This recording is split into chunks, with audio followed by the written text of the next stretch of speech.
And she's like, okay, let's take this another step further. And we start kind of working through how to manifest the things on the vision board. And she was like, I feel you're passionate about this. I get it. I can totally feel it. So, and then she asked me one question that seriously stopped me in my tracks. Now that I'm now a coach, sometimes I get frustrated when my coach stumps me. In my mind, I feel like I'm the coach. I should have all the answers. Let me just tell you, I don't. I still get stumped. But that's okay, because we are all still learning, and I'm okay with that. And if you want a perfect coach, I am not your girl. Okay? If you want someone real who gets you, who gets the struggle, I got you. I'm your girl. Anyway, this is the question she asked me that just blew me away because I did not have the answer for it. This is multiform PTSD because PTSD has no uniform. Here we are going to bring support and awareness to those who suffer from non-military related post-traumatic stress, including complex PTSD. So suit up, let's do this.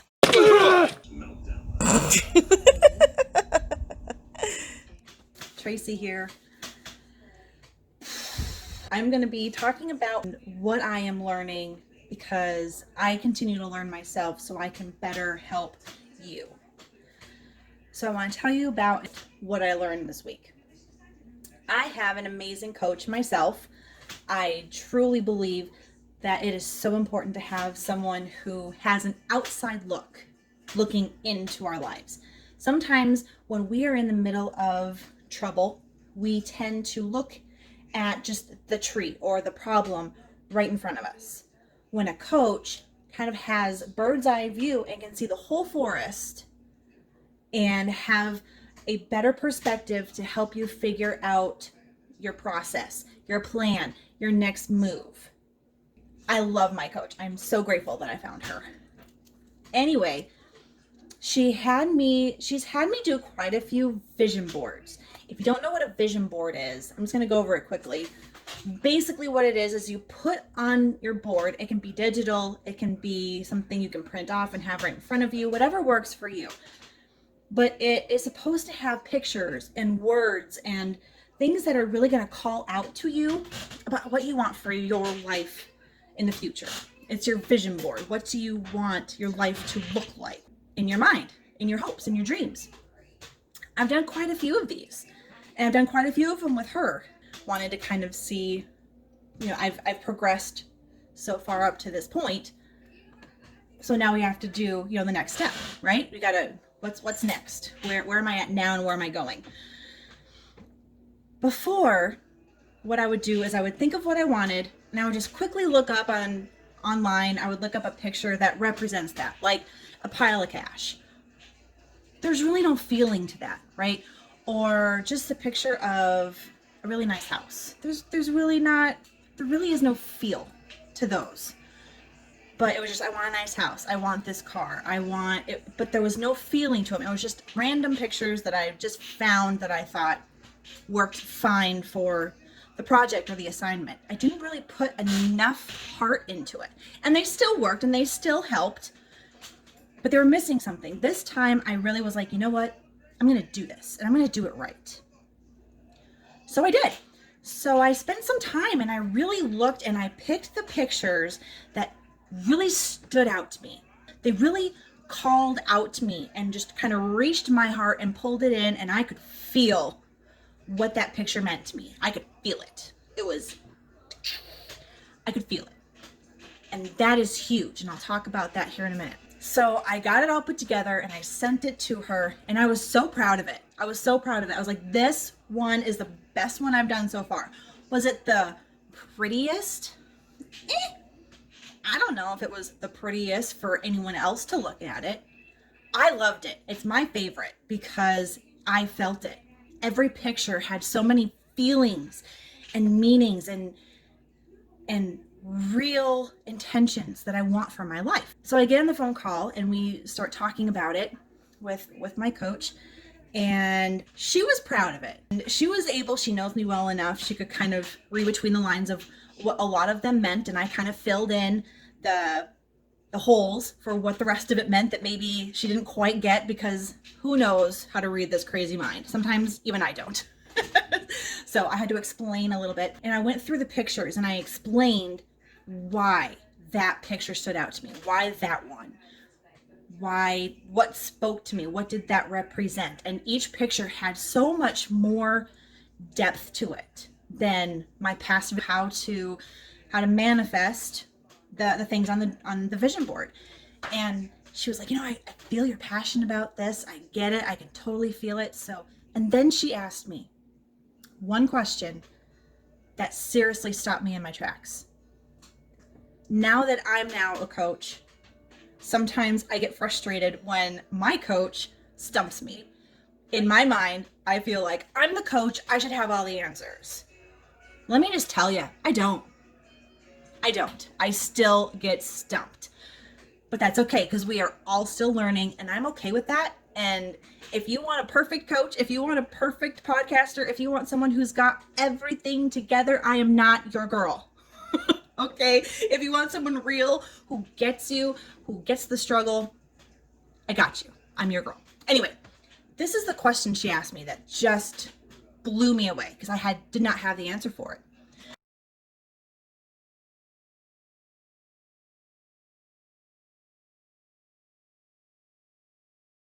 Which one of these photos, events, dreams, visions, which picture, if you could pick one, which one do you see that could happen realistically first? What's the first one you can realistically see? Because she could see that I felt them all, and I loved them all, and I was passionate about them all, and it was about all different aspects of my life, and it was just seriously looking at it just makes my heart smile. She's like, okay, what's the first thing you think could happen, realistically could happen first? Slam. I could literally hear in my head, and I told her this, I could hear like all these doors just slamming shut in my head. Boom, boom, boom, boom, boom. Like all of those pictures just went dark. It's like the lights turned off, the jail doors slam with that big boom sound, and I felt nothing. Suddenly I felt dead to all hope. I loved my vision board, but I didn't believe that it was mine for the holding. I didn't believe it was, I believed in it, yeah, but in like the far distance, far future. Heck with that. But that's how I felt. Everything just went numb, and I was like, ooh, my pain brain, the part of our brain that is wired, it's wired to protect us. And especially those of us who have suffered with post-traumatic stress or PTSD, complex PTSD especially, that part of our brain is very strong because it has dealt with major traumas, major pain, major guilt, and everything that goes with it. Wow, the lighting just got crazy because the sun just moved from behind a tree. So sorry. I digress. Our pain brain, especially those of us with PTSD, goes, wait a minute, you are dreaming up something amazing that you love. And this is what it told me. Everything else that you've loved and cherished about your life, you've lost at one point or another. Lost it. So my pain brain came in and went into protection mode, and so everything just shut off. And it was my brain's way of snapping me back into reality.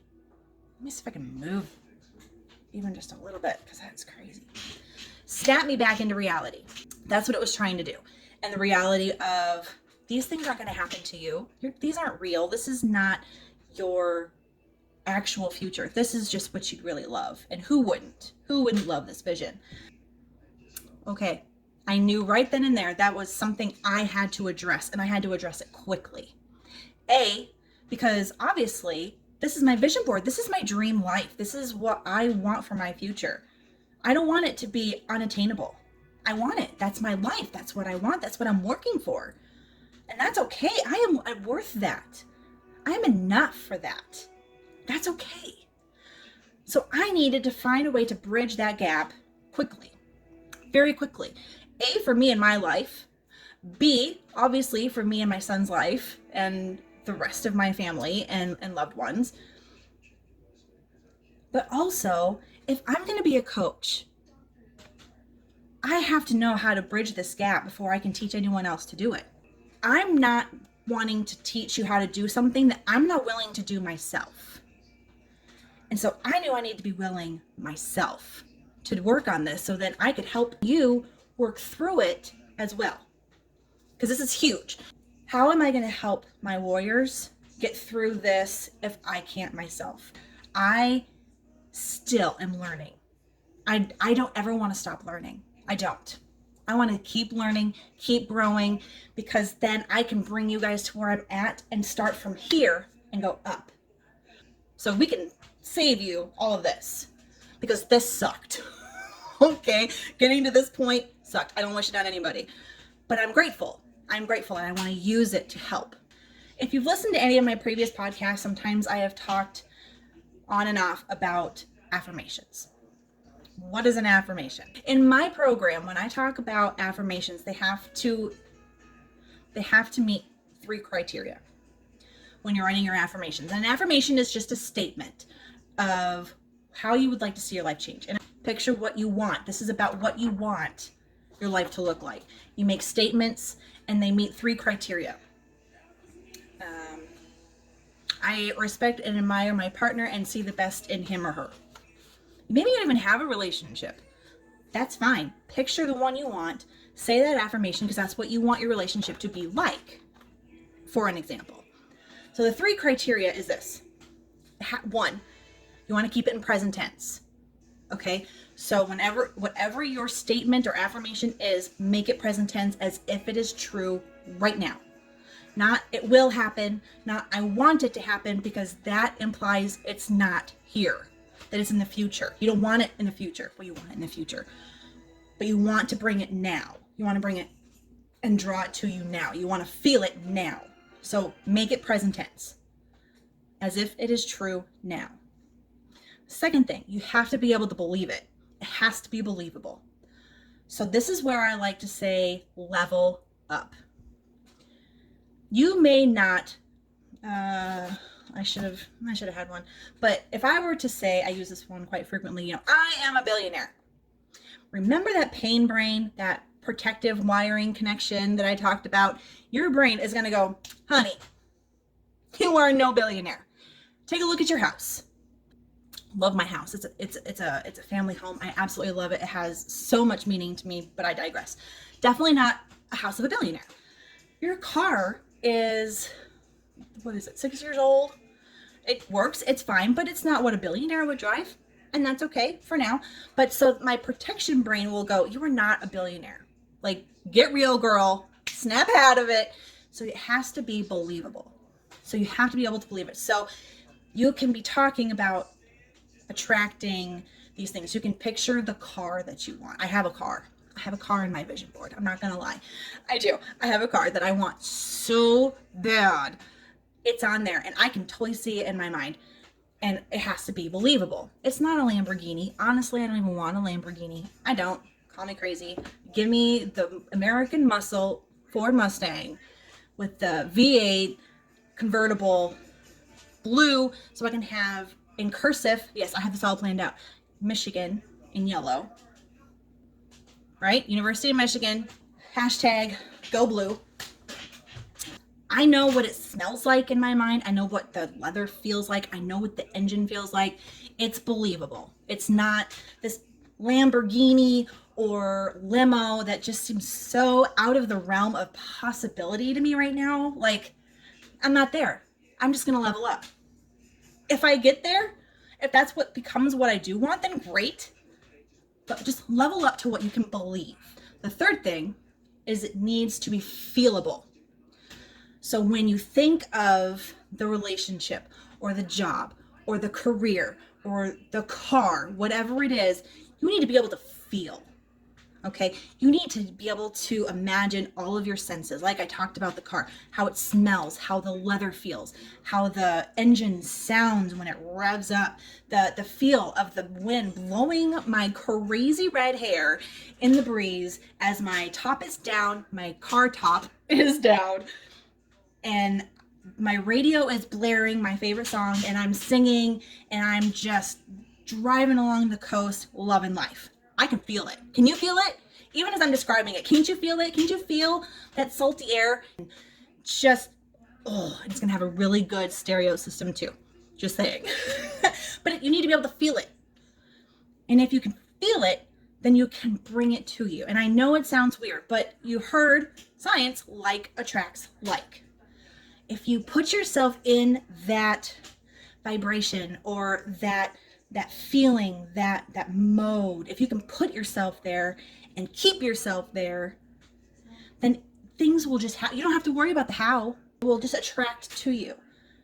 I was thinking about how I needed to level up. And okay, what do I need to do to get myself to the point where I can see these things truly being believable, feelable, present tense? How can I do that? I noticed in a lot of my pictures, I'll use my dream house as an example. I use a picture of a house that is like from like a magazine or Pinterest or something like that. And it just seems so unattainable because it's just, right now, it is not in a foreseeable future, as in within the next year. I'm not going to have that kind of house in the next year, and that's fine. But that doesn't mean I can't level up. So what I did was I kind of put a number in my head of what could maybe be an attainable price range for a house in the fairly near future, and that I could really believe in and kind of sink my all my senses into and just sink into it and just feel it. So I looked it up, and I looked up an area that I would love to live, and just started looking at houses that were for sale in that price range as is. And I've been to this place and I'm familiar with this place. So I knew exactly where everything was and where it was in conjunction to the parks and the trails and the lakes and all of those things that I love to do there. And I started looking at houses in my up-level foreseeable price range. And I'm not even joking you. In a past vision board, I had drawn out something kind of like my dream home, my level up home, kind of the layout and what it looked like, and I kind of had it envisioned. There is a house in that place that looks exactly like I had in my head of that. And I was like, what? Like, this is it. Like, this is it. Am I moving to that place? No, not necessarily. But what I'm saying is I saw it, and here it's coming. It's being attracted to me because I saw it in my head. I wanted it.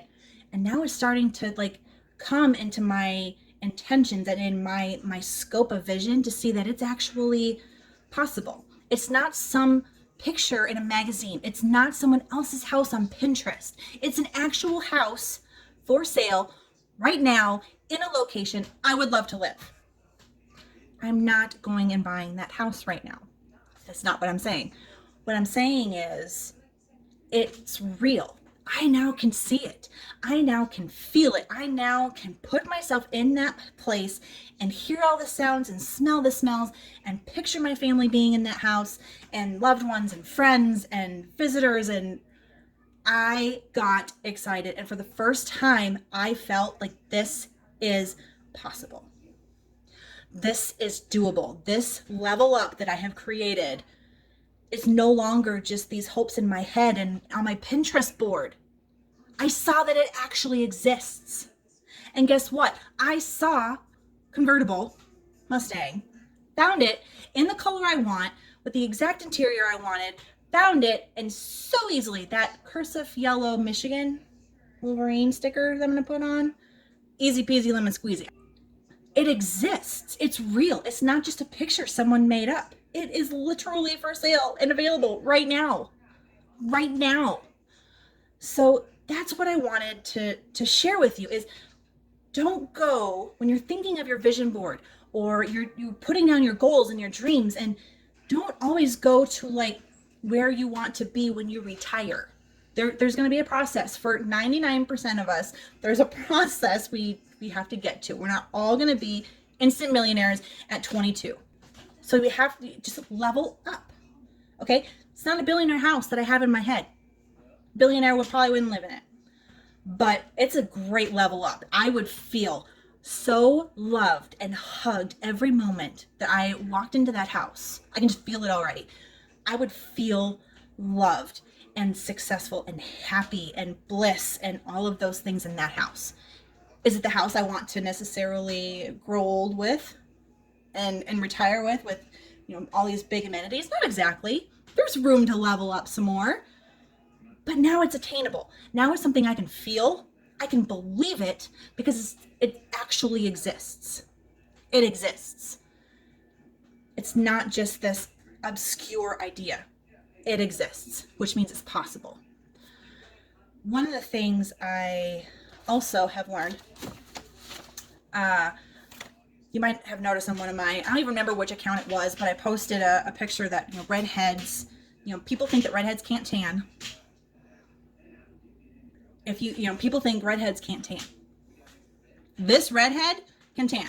Is it easy for me? No. Do I have blonde hair, dark skin, olive skin that just soaks in tan just walking outside for 2 minutes? No. Sadly, no. But I have now the ability to tan for me. Same thing with our dreams, with healing from PTSD. Some people will tell you that you will deal with PTSD the rest of your life. And that can be true, but it doesn't have to be true. It is possible to heal from your trauma. And I don't care what that trauma is. I know even those of you who think you know me may think you know that I haven't had any major traumas. I promise you, my story would surprise you. But I'm no longer focusing on my story on that. I don't want to focus on the story and the what and all that. I want to focus on how I got from the lowest of lows to where I'm at today and now able to help others get here too. So if this redhead can tan, it's not easy, but it's possible. Healing from your traumas is also hard, but possible. And that is all we need. We need it to be possible. And as soon as we know that it is possible, we can see it, we can touch it, we can feel it. And then we have someone, not to name any names, who can actually help you figure out how to heal, how to get there, because they've actually been there. I use my life. I use what I have done, what I have learned to heal. Someone who has maybe the education, but doesn't have the experience, they're missing a connection. And I found that with my lookings for people to help me with me and mine and healing from my PTSD. If they didn't understand anything I was talking about, the abuse, the traumas, the pain, the narcissist, the abusive partners, the miscarriages, if they haven't been through anything like that, they don't get it. And it shows. And the results just, I don't feel, they didn't resonate with me. So that's why I'm so passionate about helping those who maybe feel the same way I did. Because it's a very frustrating thing to deal with. It's the same with any goal, really. Any goal, if it's possible, all we need is possible. We don't need it to be easy, we need it to be possible. And as soon as we see it's possible and we can see it, it makes it so much easier. Then we can feel it, then we can believe it, and then we can achieve it. I know I probably sound like it right now, but I am not a just think positive kind of a person. I used to be. It was fake. It wasn't real. There is no way we can think positive 24/7. And I'm done feeling guilty for the times that I lack a little bit there. I'm all about being real and authentic. And I feel sad. And letting myself feel sad. I don't unpack and stay in sad land, but I feel it. I give that sadness a voice, and I feel it. I will take a night and I will lock myself in and I will binge watch. I'll cry, I'll laugh, I'll feel sorry for myself, and I give myself that. And the next day, okay, yep, this sucks, but now we're going to figure out how to move forward. I think both are very important because, again, if we just go to thinking positive and everything is great and believing is achieving and blah, blah, blah, blah, blah, those are all great, fine, dandy, I'm all for it. But especially those of us that have PTSD, there is that pain brain going, liar, you are not okay. You are not happy. You are not okay that your husband cheated on you. I'm just using an example because it would be hard. I mean, who's going to be happy about that? Even if you think your husband's a bum, it's still going to tick you off that he's cheating on you. I mean, let's be real. If we get down to it, I'm telling you, I've been there. I've been cheated on. That's what I wanted to share. Just level up. Level up. Write those goals. I'm going to be really focusing on that in this next week. And I really would like to invite you to do it with me. I would love to post kind of the rest of the week of how I'm doing, what I'm doing, how I'm learning, what I'm learning, because it's an awesome journey. It would be selfish of me to keep it to myself and not share it. That's not why I'm here. And I don't think that's why the good Lord saved me in so many ways, so many times, to be here today. I believe it's to help you. So hang in there, my friend. I want you to figure out what your level up is. For those of you who are at the stage of, because I've been there, I get it. If you are in the state of, I don't even want to get out of bed. If you are in the state of, I can't even step outside my house right now. I can't even get on the phone to a loved one right now. You are that low. I get it. Which is why it is so much more important to realize the level up method that I teach. Level up. If you are in that state and someone came to you and said, here's what you need to do. You need to go outside and go for a run every day because you need to exercise, you need fresh air, you need to make sure you go out on, dates with friends and family, a couple times a week. And if someone comes to you with that big of a level up, if you're down here, you're going to look at them and go, you're going to, give them a finger, not this one. You're number one. You're going to give them the finger and you're going to go back to bed. Level up. Okay? Get dressed and showered. Yep, sometimes that is a huge win. I've been there. I got up and showered and got dressed in something other than my pajamas that I wore the last 3 nights in a row. And it's a win. So just level up. If you are already running 3 miles every day, a level up could be training for a half marathon, right? You're leveling up. But if you have not walked a mile, it's going to be a huge thing to ask yourself to do to run a marathon if you can't even walk a mile. Level up. Just level up. And that way you can continue to reach and level up and level up and level up. For all of you out there who are old enough or young enough to remember Mario, okay, Super Mario Brothers, the original, you could either go from level 1-1 to 8-4, and there's all those levels in between. You can go through them all like that and just kind of, you level up, level up, level up, level up. Or you can do what they call warp. There's different places where you can just jump ahead a whole bunch of worlds and not have to play them these. So you can jump from world 1 to a world 4 or even world 8. Okay, you can warp ahead. Then you miss all the middle ones. The very first time you play Mario, you are not going to warp all the way to the end. You'll die. You'll die. You will fail because you haven't learned all the things in the other levels, here to help you actually win here. So that is my challenge to you. Level up. Don't warp. Until you're a pro at it, then you can warp away. But when it comes to goals that you're trying to reach something further, just level up. Hey, I just wanted to come back real quick and thank you so much for your support and your messages. I promise you, I read every single one of them personally, and they mean so much to me. They seriously keep me going. I invite you to subscribe and share this podcast. We are now on Apple, Google, Spotify, iHeart, Stitcher, and other podcast platform. You can follow us on Facebook and Instagram, YouTube. You can find us under Multiform PTSD, or you can email us at multiformptsd@gmail.com. Thanks for being here.